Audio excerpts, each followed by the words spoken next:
KOAN. And now, Fagan and Began and Biegel.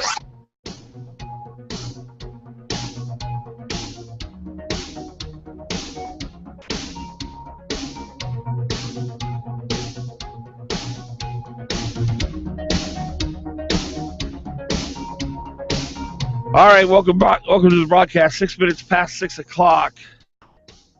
Fagan, Biegel, and Bonnie. Dan Fagan, Glen Biegel, Bonnie Cameron. Good morning to all of you. Morning. Gonna be fireworks today. My my heart is hurt. It's sore. It's in pain. Your heart. I'm a man scorned. Can't you just say you're angry? Come on, let's man up. Say I'm upset. I'm angry. You think it's feminine to talk about a heart? Yes. Heart? Yeah, I disagree with that. What do you think, Bonnie?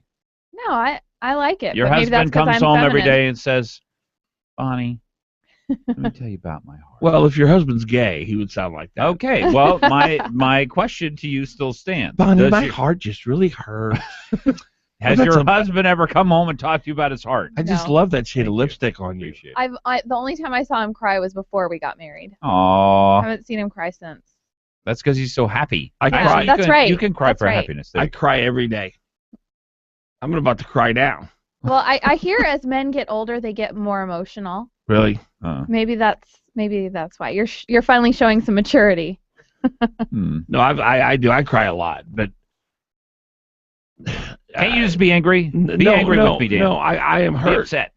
I'm hurt, which will lead to anger. Okay. All right. Good. It becomes anger later, right? Yeah, the anger is about to start flowing here. Oh, I am ready for it. okay. That's why I told you. I know it in there. Let me explain something to you people. You people. Oh, some kind of term. If you don't understand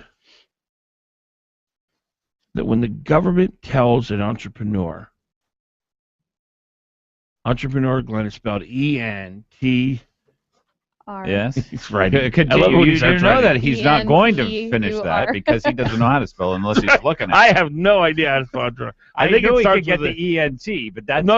I don't. Does it start with an E? I start with an A. Entrepreneur. Let me tell you something. If you don't get the basic fundamental concept that when you tell a business owner how much to pay his employees, you are not a conservative. You are not a free market person. You do not understand the fundamental principle of free will and liberty.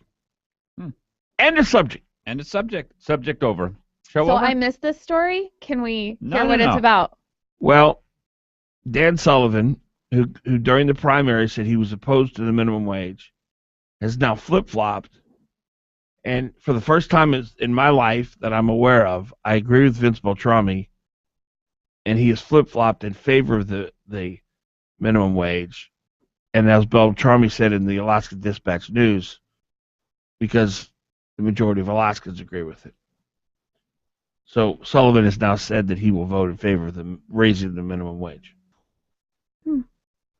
Well, I have deep questions for you to try and work through your anger here. It's getting to the rage part. To the rage. Yeah, we're out of hurt. We've gone through anger. You just saw anger. Okay. Now it's about to get where I embarrass myself and I go into rage. Wow. We all get uncomfortable. That isn't gonna be helpful. But here's my question for you and my challenge. My challenge to you. I think what was the numbers? 58% in favor of raising the minimum wage. 33% opposed to raising the minimum wage. And this is so deeply fascinating for me, just because I'm Spock and I don't, I look at things. It's like people watching other people at a party, right? They get great joy out of that. I know that I personally can't really change the world. I can talk about the world. I can look at the world. I can change my little world and my family, and maybe a few friends and that kind of thing. But that the world is going to learn its lessons and figure out what it believes and walk through life mostly on its own. Here's the problem for conservatives.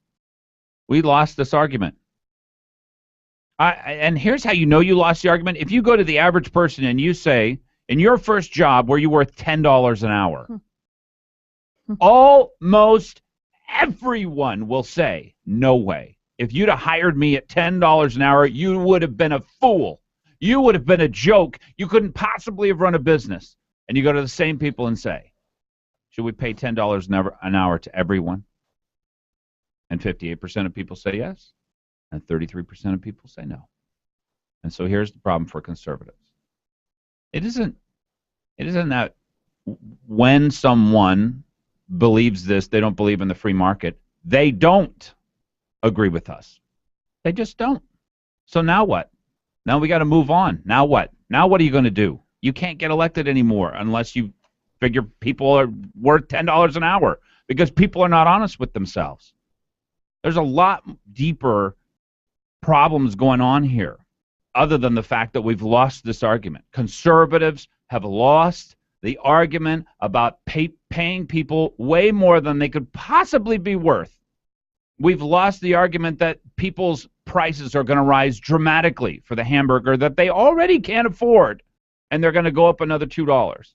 We've lost the argument that if you make it so expensive to hire people, people will just automate those jobs out of existence, and then we won't have any hamburger flippers, which is exactly where we're headed. We've lost all these arguments. Isn't it sad? Doesn't it make you angry? Now what?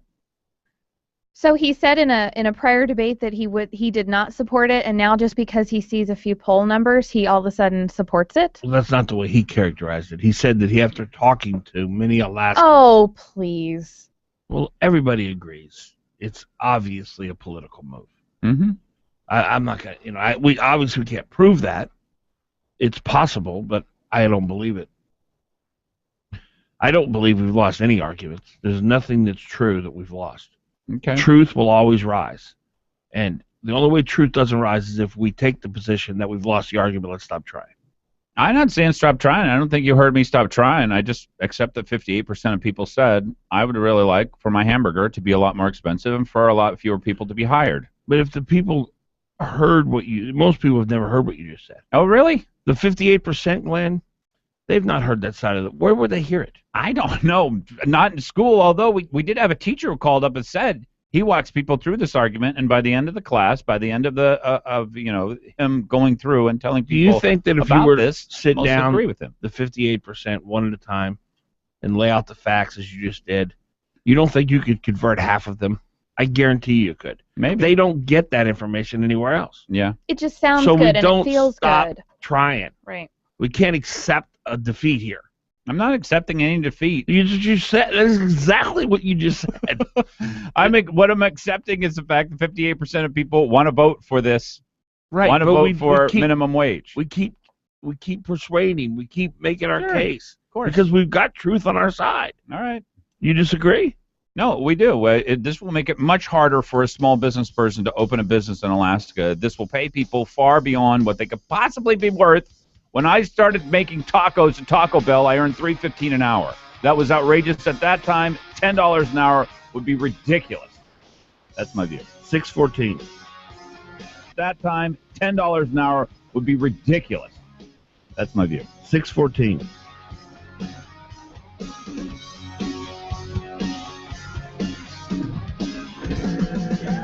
You're on with Fagan and Biegel. Give him a call, 569-1080, KOAN. Is your IT department burdened with first-line support calls about printer jams and broken printers? Are individual departments purchasing expensive printer cartridges that get buried in office supply budgets? Is your printer support strategy really a printer replacement plan? Let Alaska Enterprise Solutions show you how to reduce those high print costs. AES is a Xerox professional agency in Alaska with Xerox's worldwide support behind them. You can reach us at aesalaska.com or 561-5100. Mark Begich has voted with Barack Obama 97% of the time. Now, to distract you from the truth, Begich is falsely attacking Dan Sullivan with ads fact-checkers have called inflammatory and inaccurate. Shamefully, Begich has even resorted to attacking Dan Sullivan's service to our country. Mark Begich isn't true Alaska. He's pure Washington.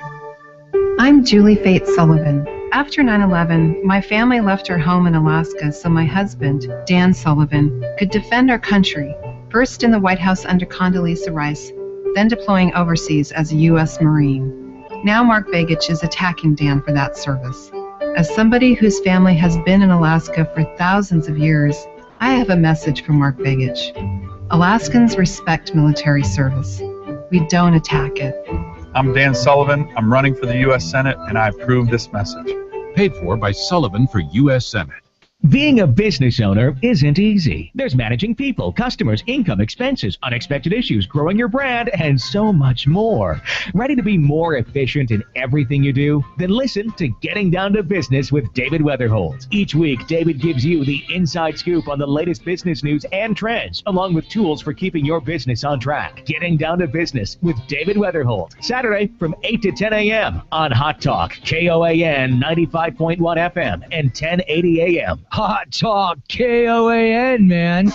You're on with Fagan and Biegel. Day mornings from 6 to 9 a.m. on the Talk of the Valley, KVNT.